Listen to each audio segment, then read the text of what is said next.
Imagine this. You're going through your mail and there's a letter from the IRS.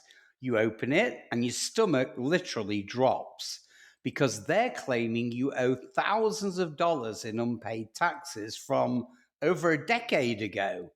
Your mind is racing. Wait a minute. I thought there was a limit on how far back they could go.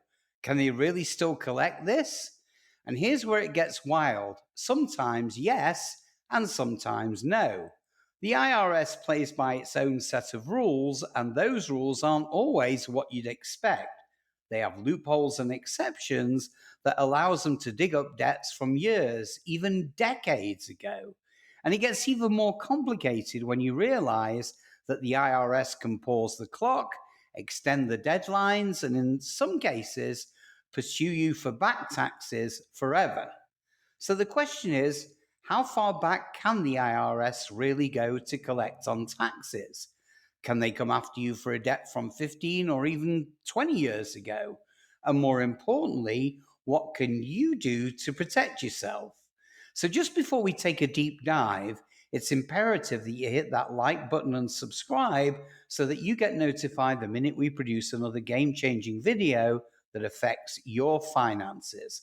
And I promise you will appreciate it. Now, buckle up and let's plunge straight in.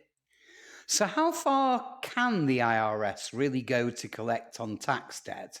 And here's a straightforward answer: 10 years. That's the general statute of limitations that the IRS has to collect on tax debts.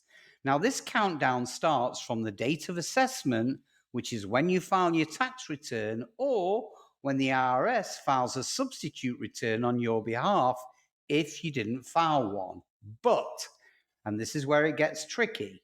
There are several exceptions that can extend or even eliminate this time limit altogether. So let's break them down. So the first one is unfiled tax returns, and there's no time limit. If you've never filed a tax return for a specific year, the IRS can come after you forever. That's right. If you didn't file, there's literally no expiration date on when they can assess and collect taxes from you. Next up, substantial underreporting. And for that, 6 years. So if you filed a return but underreported your income by 25% or more, the statute of limitations extends from 3 years to 6 years.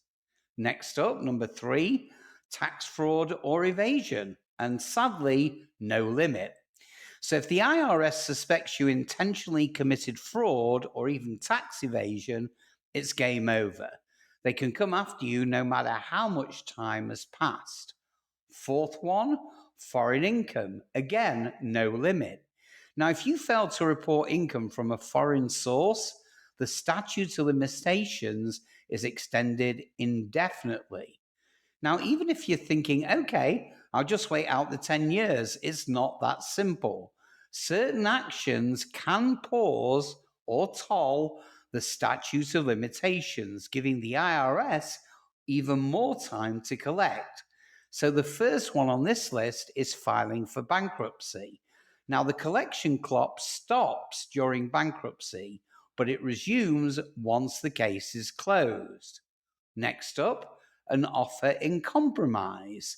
So if you submit a request to settle your debt for less than the full amount, the clock pauses until the IRS decides on your offer.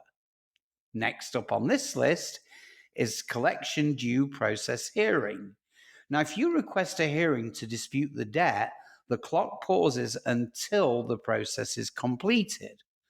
And next on this list, living abroad.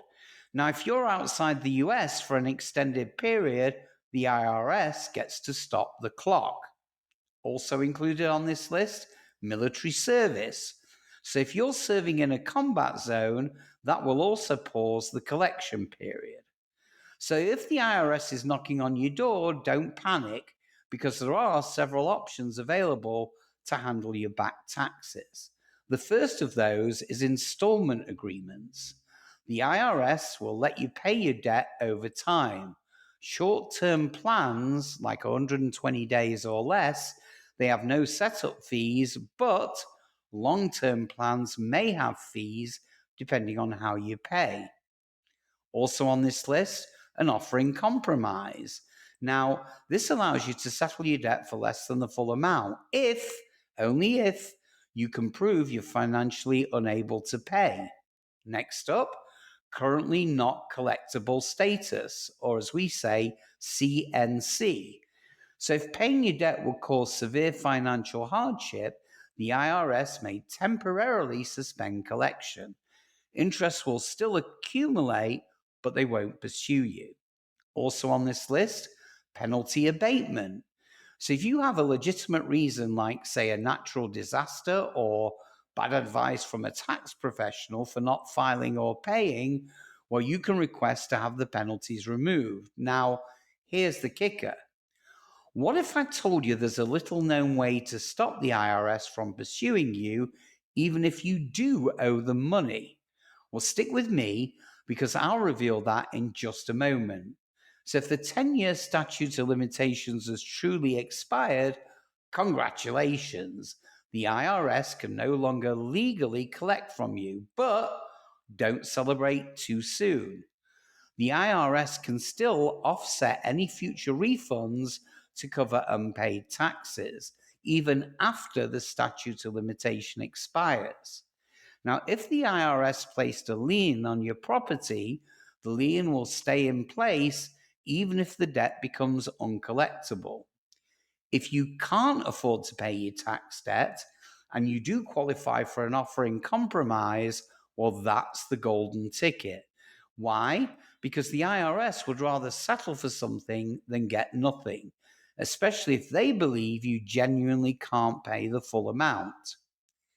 The IRS's 10-year statute of limitations seems straightforward, but once you factor in all the exceptions and extensions, well, things get complicated real fast. So, my advice, if you've got unresolved tax debt, please don't sit on it. Take action.